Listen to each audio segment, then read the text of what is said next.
Ready? Okay. Hey, good afternoon, everybody. My name's Patrick McNeil, and I'm unregistered 436 on Twitter. I'm a solutions architect for Radware with about 15 years of telecom experience, at least half of that in security. Welcome to the Phony Pony. Phreaks blaze the way. So I'm Owen. On Twitter, I'm Linux blog. I started out doing development work. I've done a bit of DevOps, sysadmin stuff, but I decided I like kind of breaking stuff more than building it, so I moved into pen testing, red teaming, so that's me. So when we were planning on putting together a talk for DerbyCon, we figured we needed to come up with some sort of Derby-related name. So we found that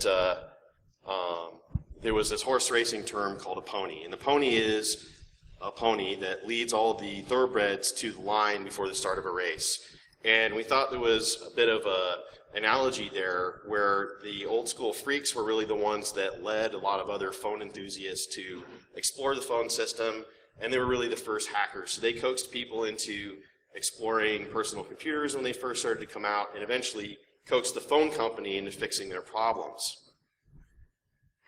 And we did some more research and found out that, hey, our title was actually a real thing. There's some other slang terms associated with Phony Pony, but one obscure definition was actually in 1904, this guy named Henry Hayes proposed putting fake ponies on the front of cars because the horses that were on the road at the same time as the automobiles were getting scared, so he figured this would be one way to not scare them by actually giving them a fake horse beside them to calm them down.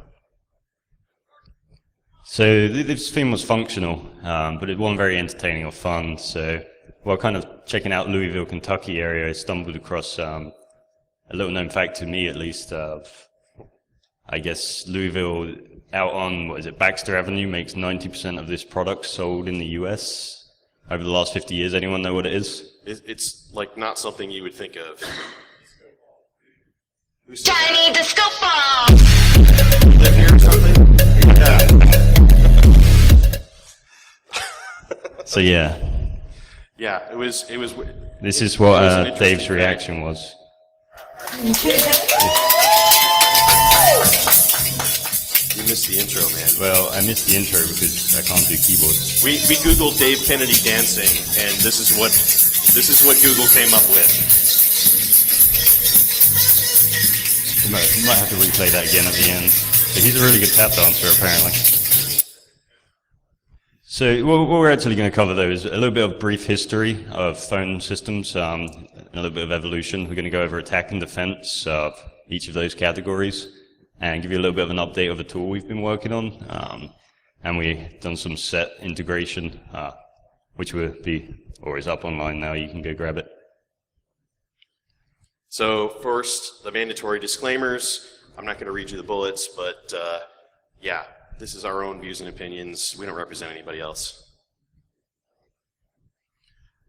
All right, so before users were actually allowed to dial phone numbers, they had to rely on operators.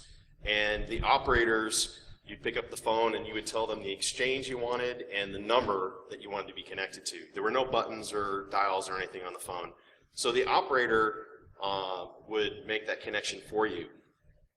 But user dialing, where we could actually dial our own numbers, came from a fairly unlikely source. There was a guy named Al Stroger who was an undertaker, and he felt that his business was being stolen because it suddenly kind of went down, and he found out that one of his competitors' wives was actually an operator. So he figured, well, maybe she's the one who's routing calls over when somebody says, I need the undertaker, to his competitor. So being an inventive kind of guy, he came up with his own switching mechanism, something called the Stroger switch. And it used alternating current pulses to rotate a dial. And at the time, his exchange had a three-digit number. So he came up with 3 separate rotary switches, and there was one for the hundreds place, one for the tenths place, and one for the ones place. And there were 3 buttons. You had to press the individual buttons repeatedly So if you're extension 987, it was 9 times and 8 times, and so it was a very cumbersome. It was very cumbersome to dial. So, but it worked, and he eventually ended up selling that to Belcor. So they came out with an alternate version of it, and as implemented by them, they included the rotary dial that we were familiar with. However, in order to take operators out of the equation completely, so you could get beyond one exchange to another, they had to have a mechanism for you to replace that name of the exchange with a number. And that's how they ended up developing the alphanumeric scheme that we know of now, where you have the A, B, C, D, E, F on the actual digits. They abbreviated the exchange names, and then you would dial the abbreviation for that exchange using the numbers that it mapped to. So nothing changes without a motivating event. And AT&T not only wanted to make it easier for users to dial, but they wanted to save money. So their motivation was to create efficiencies in their growing network, but also to limit the size of their workforce. So the panel and crossbar electronic switching system was really the first example of the switching system that they developed to replace operators and not have to tie up as many Stroger switches. So they were able to build up the numbers that were dialed in something called a sender, and then send that to the switch, which would then signal to the network, what connection to make, and you didn't need all the Stroger switches. That covered, local and inter-exchange dialing, but it didn't handle long distance. So they eventually developed the 4A that used metal cards. And the metal cards represented routes from one exchange to another, and they had backup routes. So if one route didn't work out, they picked the next one. That finally took operators out of the equation for long distance dialing, and they had to adapt, similar to the exchange-to-exchange dialing. They had to adapt the dialing scheme so that you could go from one city to the next, and that's how we ended up with the 3-digit area codes. Now, what they hadn't intended was their fatal flaw. If you're trying to use electrical pulses to signal, those electrical pulses can't go all the way across the country, right? So they introduced a or at first it was a single frequency, and then later a multi-frequency tone that signaled from switch to switch. And unfortunately, through listening to the connections that were made when they would dial, Phreaks figured out that if they used a 2600 tone, which was the supervisory tone, they could trick the switch into thinking that they had hung up, and then they could actually signal the digits that they wanted to dial. So from the perspective of the phone company, the call was torn down, and this new call that was coming in was not billable. So we get onto the future of VoIP, because we've got to take a look into the future. What could happen? It's a pretty safe statement to say SIP is around to stay. It's not going to go anywhere. There's some cool stuff coming out, some good innovations. mVoIP, WebRTC, and click to call are all upcoming. Maybe as we see systems getting stronger, we'll see more people using voice or calls, like the whole Google, we're going to call you and give you a PIN for your one-time password. We ain't got a disco ball. We don't know, can't look into the future too much. So, yeah, we're not going to show you any elite ODs or anything. We will cover some attack vectors that are still effective and need to be defended against. And we'll show the simple vector, which is Phreak Me tool, that we thought of at CarolinaCon, and we've been working on a bit. So we'll talk about Asterisk for a bit, because I'm sure you're all familiar with Asterisk, or a lot of you are. Get some feedback. But it's created in '99. I'm not going to read the slides. It's got a ton of books, ton of information out there. The two interesting things are AMI and AGI. AMI is the Asterisk management interface, and the AGI is the gateway interface, which is kind of like your CGI of Asterisk. It does everything in some way or another. It may not do it well, but You can do some really cool stuff with the AGI, like handle calls, make calls, log to a database. So. Built upon that, you have all of these custom distributions that are built on top of it. I'm not going to read those, but you know, when you're building something on top of something to make it easier, and you're not doing code audits or making it good, or just setting permissions, running everything as root, you know, it's not always going to be secure. So eventually, you might break your disco ball. You might shoot it down or something, but. Yeah, so we're going to attack versus defense. Yeah, so we're going to cover some threats at a high level, go over attack, but I also wanted to introduce a measure of defense because it seems like many of the talks at these types of conferences are always how you can compromise things and not necessarily defend them. So we're going to cover some threats, but certainly not everything because we could be up here basically all evening covering VoIP threats. All right, so the first one is information leakage, and we're going to give you a perspective of the Phreaks in history versus today. Obviously, you know, using a system for something it wasn't designed for, you know, stuff that reveals the usage or location or, you know, how to access the system. Information you may not want somebody else to have. Yeah. So the Phreaks, there was all kinds of information available to them because people hadn't really considered security when the phone system was designed. You know, Phreaks were the first real enthusiasts, and they liked to explore the phone system, not necessarily nefariously, and they took advantage of information leakage all over. Some of them would social engineer operators into connecting calls for them, mostly the operators that were called inward operators. They were the ones that made the long-distance calls. Some of them would ask their girlfriends to impersonate an operator and call another operator, because at the time, operators were pretty much all women. The phone company had tried to use teenage boys and found that sort of backfired because teenage boys surprisingly had attitudes when connecting customers. And women, you know, if you could get a girlfriend to do it for you, they were more believable. They also talked to phone technicians because they were the only phone system around, and phone techs were really proud to work for that company. So they'd say, hey man, how does this thing work? And when you do this, what happens? And so they'd dish and give them information. And then of course the in-band clicks and tones were there for anybody to listen to. So you could hear click, click, click, and different, you know, different beeps and stuff. You still hear those today, but. What's that? You still hear those today. Yeah, you hear some of them today, but what we know as the multi-frequency tones on your actual dial tone now are different than what were used to signal between exchanges. But they kind of tore that down, reverse engineered it. Yeah, exactly.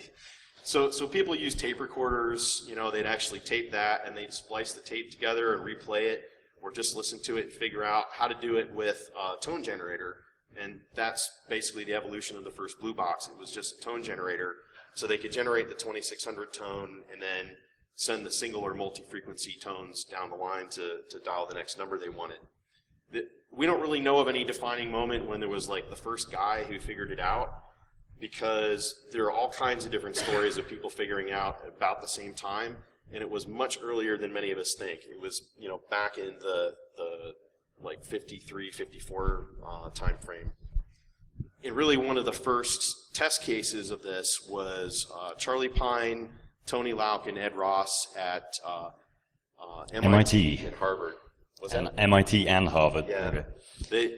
I don't know how they met up, but apparently they did. The Harvard guys were involved in the radio station, and the MIT guy was an electronics engineer and went, well, instead of splicing that tape together, I can build you a box that'll do the same thing. And you know, he came up with the first tone generator. But they became noticed because they were war dialing essentially, and they dialed an Air Force base.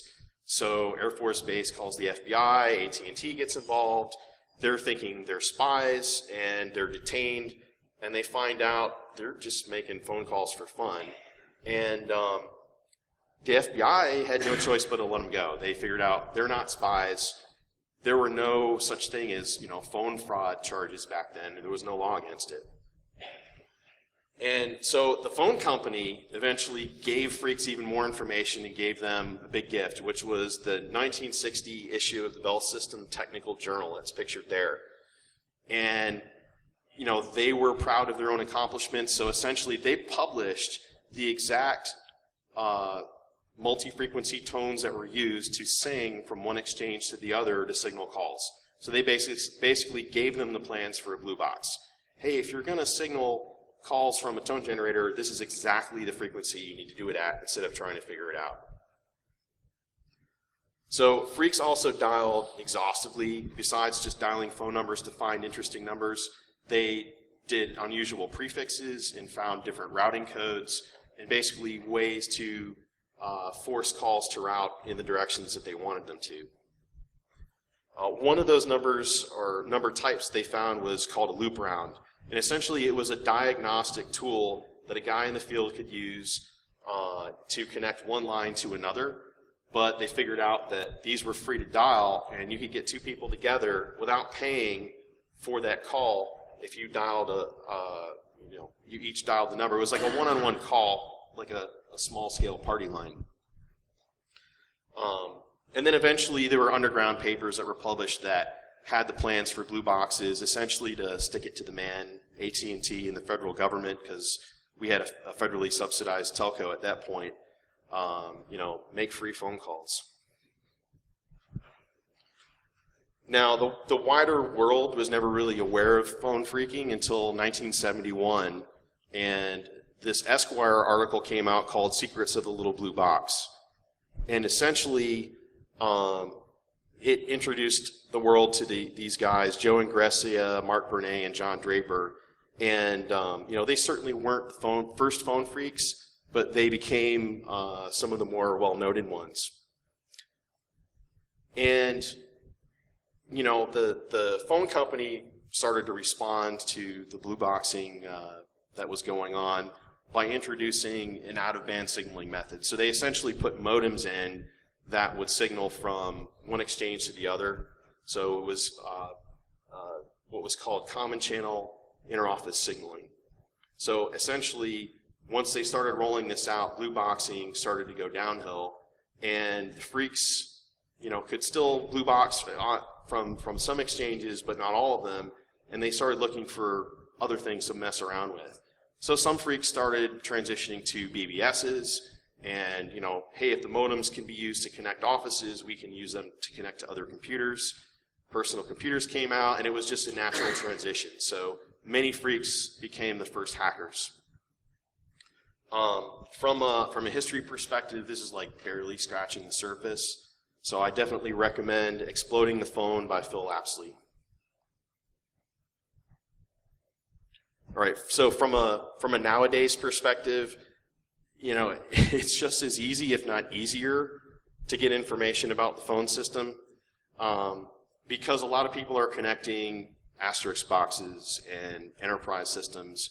You can get one of these on the gray market. You can download a virtual machine of asterisk and start messing around with it. You can scan the internet and find them. Certainly, if you've got your own, port scan it and see what's open, what's common in that release. Do SIP stack in OS fingerprinting. You can figure out what proprietary headers they're using.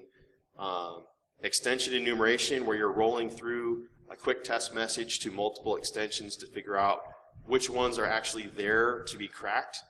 And just listening to voicemail prompts, like, okay, that's the default Digium recording for a voicemail prompt. So you can kind of profile. Figure that out from that. Yep. So SIP is a lot like HTTP, if anyone's familiar with that. I mean, it's like we said, it's the most common VoIP protocol. Go ahead. Yeah, it's the signaling component that establishes calls, and then the part in blue is session description protocol. It's what negotiates the real-time protocol, or the bearer path, the audio or video that's going to be sent as part of what was signaled by SIP. And of course, because it's text-based, just like HTTP, you can man in the middle of this and mess around with it at will, assuming you can get a man in the middle position. And of course, SIP authentication is still using this old dead MD5 authentication mechanism. So it's been somewhat secured by the use of TLS and SRTP, but Encryption's hard, so there's not a whole lot of people that have actually deployed TLS and SRTP even for public calls over the internet, or they've done it sort of halfway. Yeah, they've got TLS, but no SDP, so it's still not secure, or they're still doing server-side authentication only and not deploying client-side certificates. So, hey, that's great, but not really adding much security-wise. Yeah, certificate management's hard. We don't want to do that. So, from the aggressor side, if you're going to, go after somebody, a lot of this is all basic stuff. You're doing a pen test. Do the Google searches first. Look at job boards. Call the company and roll the voicemail and identify what they're running from their prompts. If they're internet connected, send them a quick SIP options message if you can find their call server, and maybe if that doesn't work, an invite message, and see what the SIP headers are that come back, because a lot of vendors have proprietary headers, so you can identify, oh, that's an Avaya call manager, 11.3, blah, blah, blah, so now you know exactly what to look up for exploits. Enumerating user extensions, you're just sending an invite to every possible number that you think might be on their system. And in many cases, the website will show you the 5-digit or 4-digit extensions of all the employees there. So you already know, okay, they're using a 4 or 5-digit scheme, that's a real quick scan. And of course, like I said, once you know what they're running, a quick Vuln database scan. Yeah, good, thanks. From an information gathering perspective, port scans definitely, but obviously run them slow, and you have to specify manually the port ranges to pick up stuff like AGI, Nmap at least by default, because who doesn't use Nmap, right? Right. With AMI. Yeah. AGI run. Yeah. Doesn't pick up AMI or AGI. There's a bunch of SIP scanning tools as well on Backtrack and Kali. But some of them, there's already signatures for them. So if you're using the default tool, they're going to get nailed right away. So you have to go in and change stuff like user agent values, use multiple tools to maybe catch somebody who's got a signature for one but not the other. Scan with alternate SIP methods. Most of the tools will use an options method, but you can tweak it to use invite or cancel or something else to get them to actually show that they're there, because options messages are filtered out. The Metasploit scanner is actually pretty good. It won't help you with credential cracking as much, but the Metasploit scanner randomizes every single field in the messages, so you can't necessarily build a signature for it. And I'm a big supporter for both VipRoy and Bluebox NG. Know the creators, and they're both actively maintained tools, so definitely check those two out. Yeah, so as an exercise, actually, you did all the work on this. You took the ZMAP data, so you did some good analysis of that. I corresponded with a Twitter acquaintance, Daniel Abreu in Australia, and he helped me with the Elasticsearch import of all the data and went through some queries and stuff. For the most part, we found what we expected, a whole bunch of Astro systems out there, lots of old and insecure MTAs and crap that could be, busted really, really easily. The stuff that totally blew my mind was an actual DMS 100, which, if anybody's familiar, that's like a big iron telco switch up to like 1.2 million lines. I think that one was in like Brazil or something.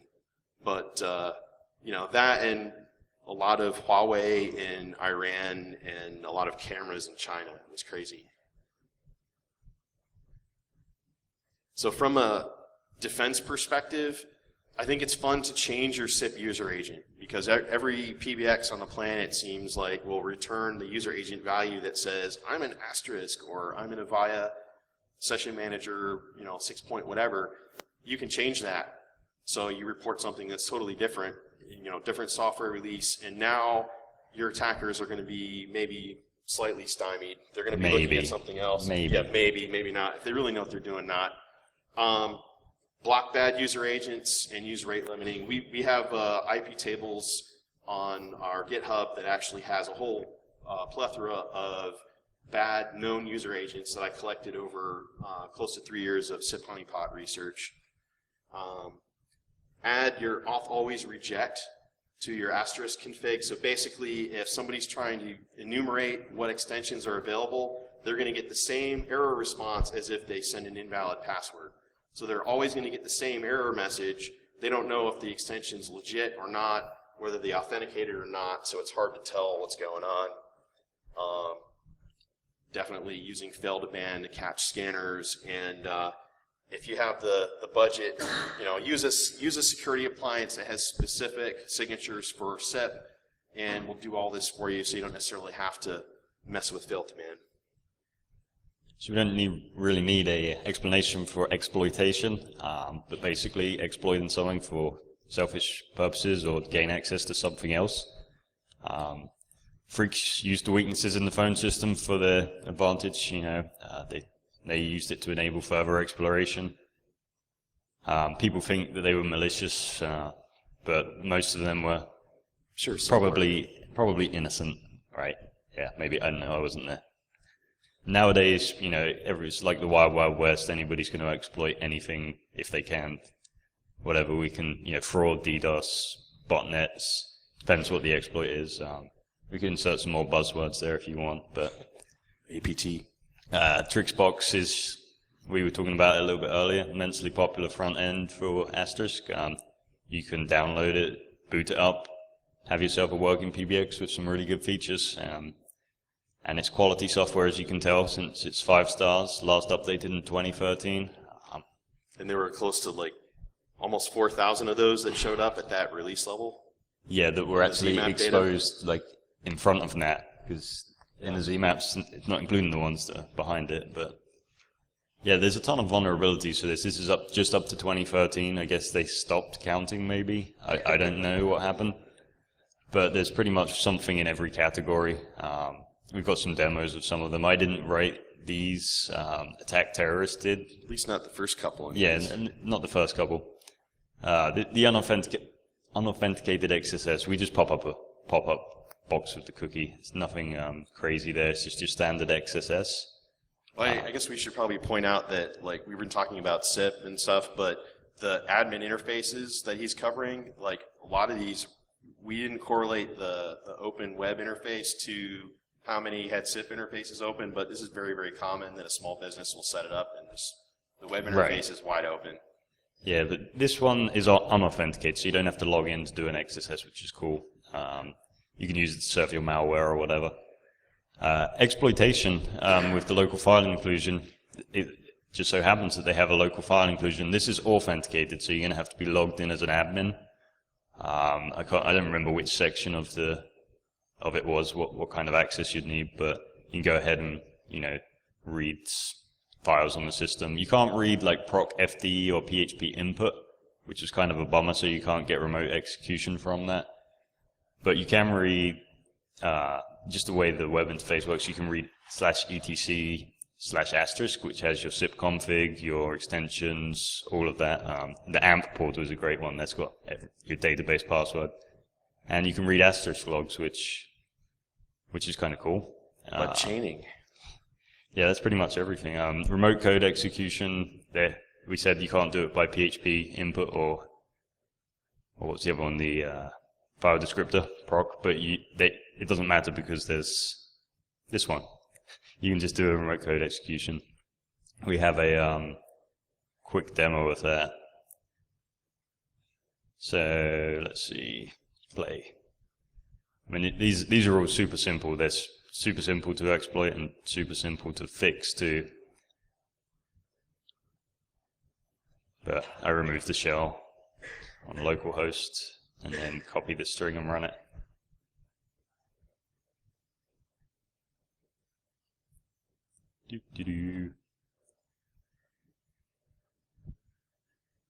So there it is. Then we'll go back to the browser. And then back to the terminal because I forgot to start my Netcat listener. And this is the Pentest Monkeys Python reverse shell. And there you're logged in. Who am I? I'm Asterisk. Alright, so that was cool. But even if those others didn't exist and it was just the LFI, we can inject a SIP message with a payload in it and then use the LFI to read the asterisk logs. So we got a demo of that too. Now let's play that.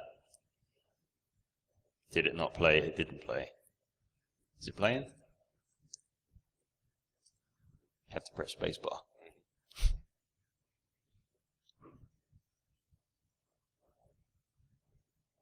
So there's your local file inclusion. We'll read the etc password and change it to something benign. Make sure it's still working. For whatever reason, I do that. And then you see that this is still working. We're going to read the asterisk logs, which is super cool just to be able to read somebody else's asterisk logs. And then we'll send a test message with a tool called SIPSAC. And just test.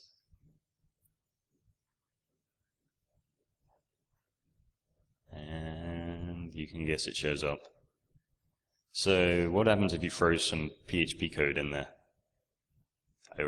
Here's one I prepared earlier. Just put PHP info in there.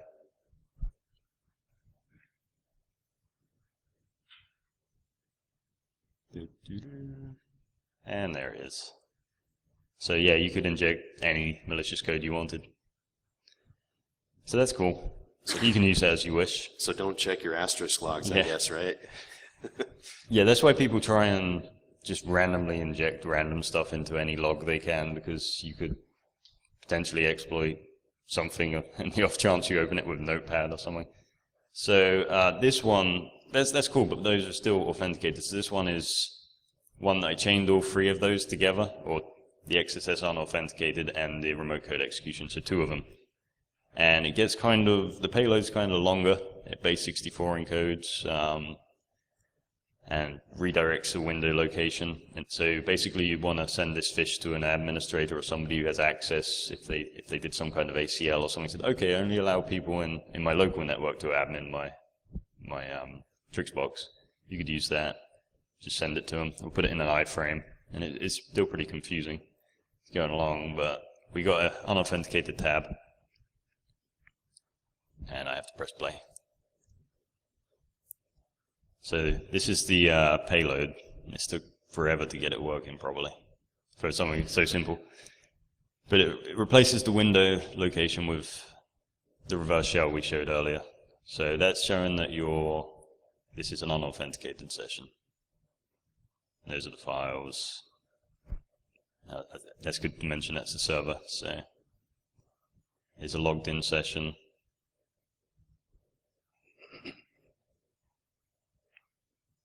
And it just clicks super important info. I'll do it again just to see what's going on. And that is your shell. So that we put it in the root so that you could get to it unauthenticated, just because it doesn't make sense to write your shell but then have to authenticate to get to it. So that's nice. So how do you defend against it? You duped your admin into placing an unauthenticated shell for it. Yeah, just put a shell right there. Exploitation defense, like I said, this isn't the best way of doing it, in Smarty at least, but this is one way of doing it. You just sanitize your input. For all three of those, it's one fix. Let's see. So defending against everything as a whole is kind of difficult. It's hard. You're going to want to use some common sense. I'd avoid the all-in-one distributions. They're so convenient, but they're also such a pain, because I think one of them you can't even update it because it just breaks all the dependencies. So you're stuck running an old version. Especially the Phreaks box, because a lot of these are deployed on like purpose-built appliances, and they sell them to small businesses. And if you are a small business owner, do you really have the expertise to go upgrade that? And if you do, then you break dependencies, and it's a support nightmare. It's just easier. So they don't upgrade. Easier to build it yourself. Don't build what you don't need, and you won't have to configure it. And same with configuration. If you've run across something that you don't know what it is, don't know what it's need, you'll be good. You don't need it. So Use a firewall. Use failed to blend to kind of block bad people. But yeah, they have things like remote root for SSH and remote MySQL. You don't need that. So you have fraud and abuse. All right. Yeah, so the next category, fraud and abuse, basically using a service with no intention to pay, causing loss or damage, generally enabling criminals to make a profit, and maybe in some cases, manipulation of the telephone network to do something unintended for fun. It's still fraud, but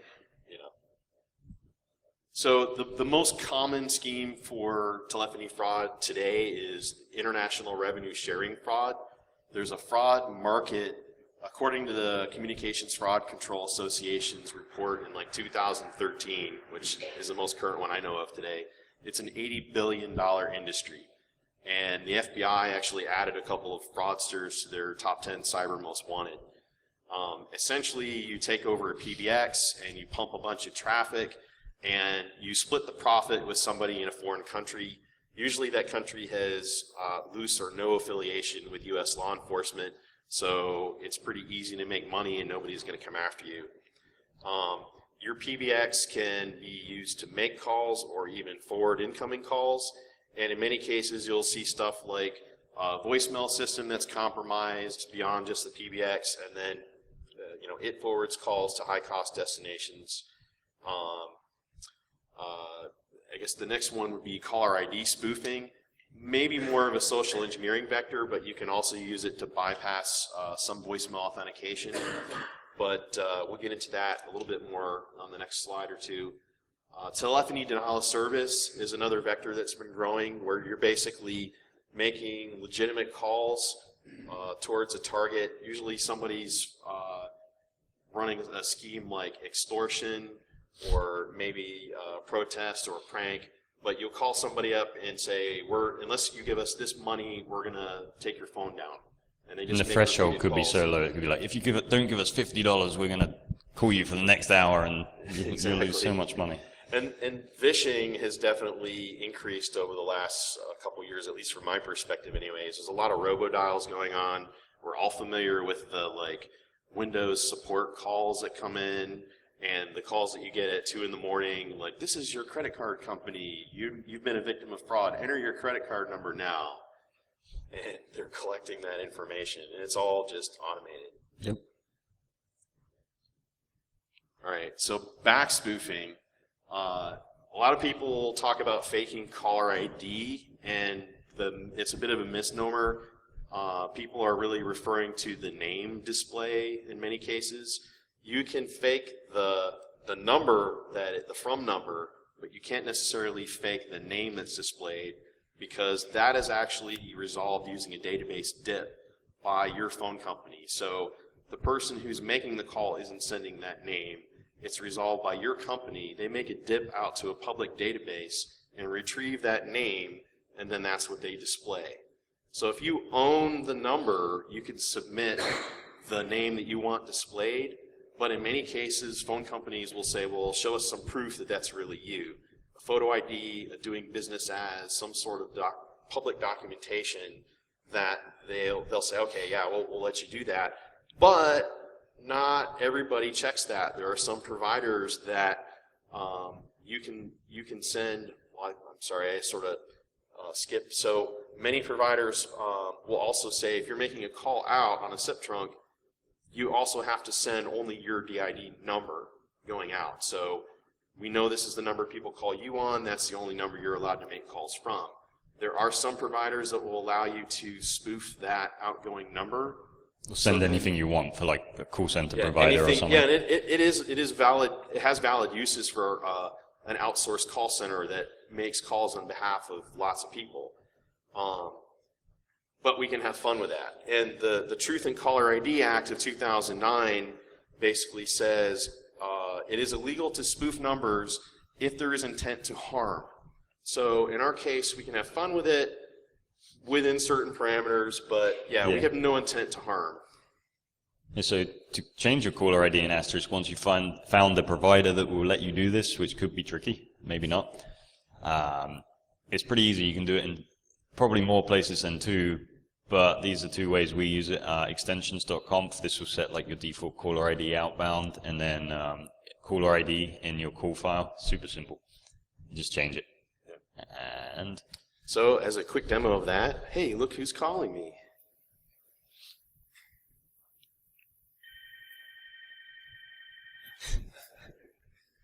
It just took going through the phone book or whitepages.com to find David Kennedy, punched in a couple numbers, and found one that worked.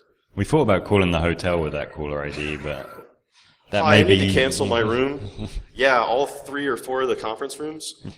That might be malicious intent. So we kind of, after CarolinaCon, got this idea of, like, we were messing around and sitting at the table just sending random caller IDs. There were some interesting ones that went back and forth. And seeing what phones resolved which IDs. So I was like, well, what if you got a call from your voicemail? If you spoofed your voicemail or your carrier's voicemail number, would it show up voicemail? And it turns out it does. Or even your corporate voicemail number calling your cell phone or something. So we started working on a little project called Phreaks, which basically a vishing tool now that runs on turnkey Linux using Asterisk AGI. These are some of the other use cases we came up with. Is as of the morning been acquired, or a new tech support fast track. Somebody suggested doing like a donation campaign or something. We noticed you haven't signed up for the corporate giving campaign. Yeah, please insert your credit card or whatever. So we made an IVR for it. You dial in and you can configure everything through IVR. Set up a caller ID. You set up your targets, you select one of the recordings that you've previously uploaded, and then you go ahead and click exploit, and it will hang up and dial everybody on that list. So that's cool. And in this case, it would, I think we set the caller ID to voicemail for this one. So, it's kind of hard to hear that. So we turn the menus off. Menu. We've heard it too many times. Enter a 10-digit US phone number.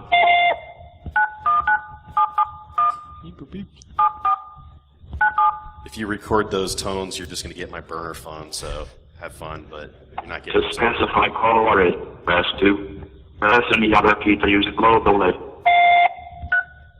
Hanging up. Yeah, it's really hard to hear that. It's kind of campy. You're like setting this up using your phone, so you couldn't really set up a very large dialing campaign with that without going insane. So this is just the log files. We actually made a reporting menu, but we didn't get time to demo that. But yeah, you entered 5 ones. Yeah, IVR is kind of interesting and old school and fun, but we had some discussion at DEF CON after we gave this talk and went to the Phreaks party after, and of course other phone enthusiasts are like, oh, but you could do this or that. So it's just unmanageable to do it all through dial-in menus. So we took it a step further. Yeah, so I made a RESTful interface with PHP Slim framework for whatever reason. I used PHP, but it sits on the same machine as the Asterisk server that you're running for the project, and basically it controls everything that the IVR does, but makes it a lot easier. Like there's an example of how to exploit with specifying your caller ID at the bottom. It almost sets everything up. You're still going to want to put your SIP provider's number in there and your username and password for your trunks. So yeah. Once you find a provider, yeah. Yeah, once you find a provider. So another brainwave was to make a set module, to kind of bring it back to the social engineer toolkit, and you put it in user share modules, and it accesses the REST API, will configure stuff for you, and then allow you to exploit. So basically you run it, press free for the third-party modules, and then do that.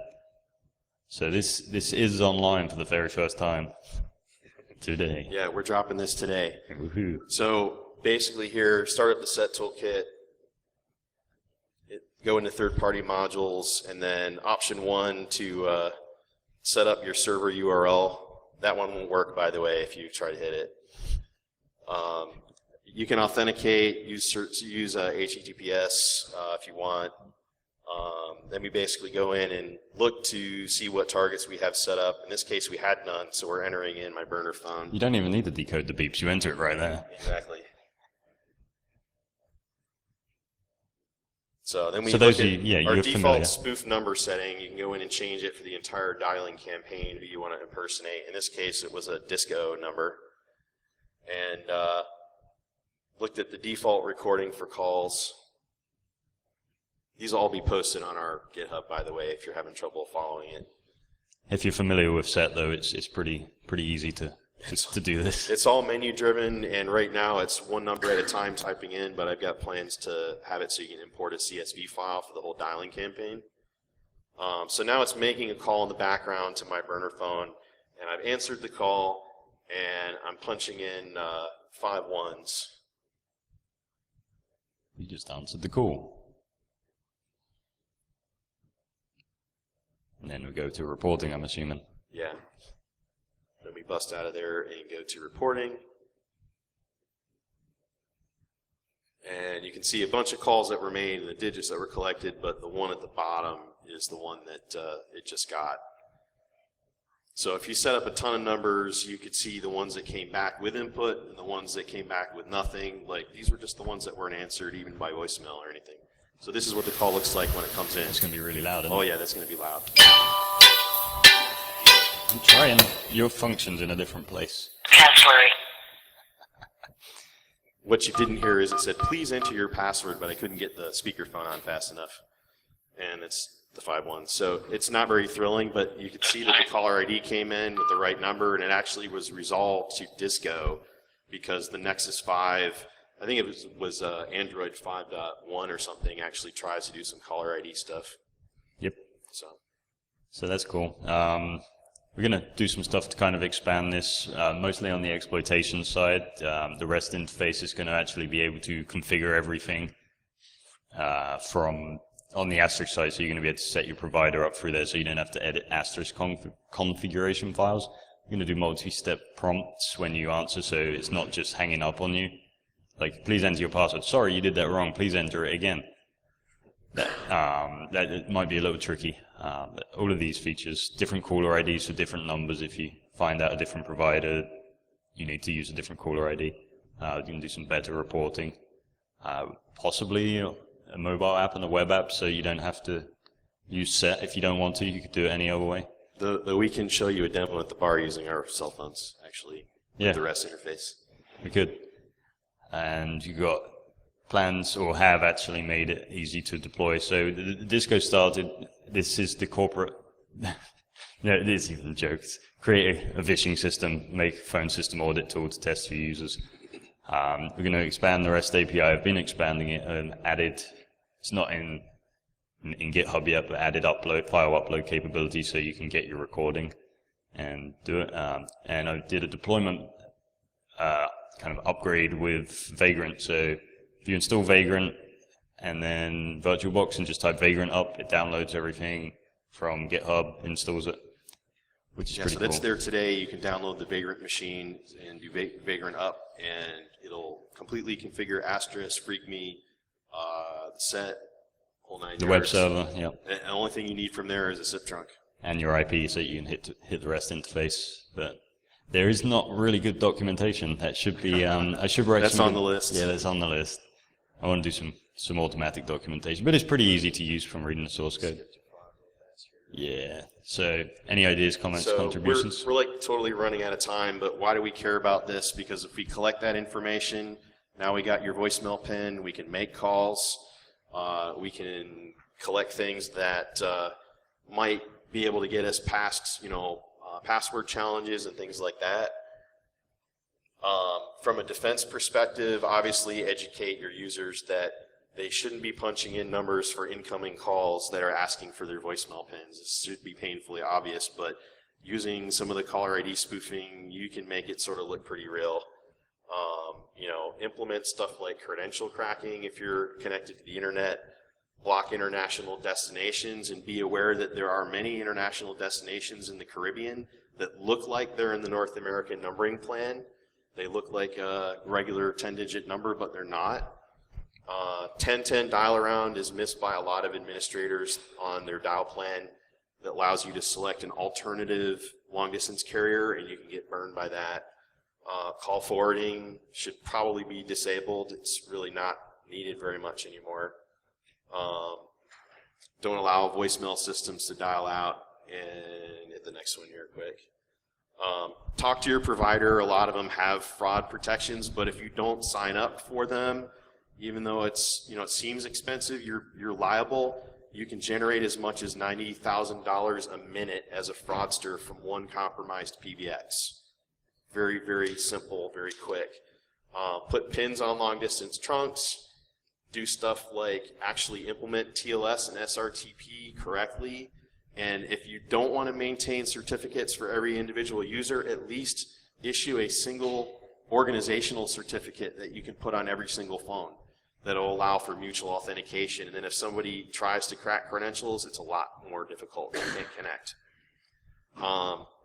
And implement a fraud system if you have the type of funding to do so. All right. That is it. Thank you very much. That's our GitHub.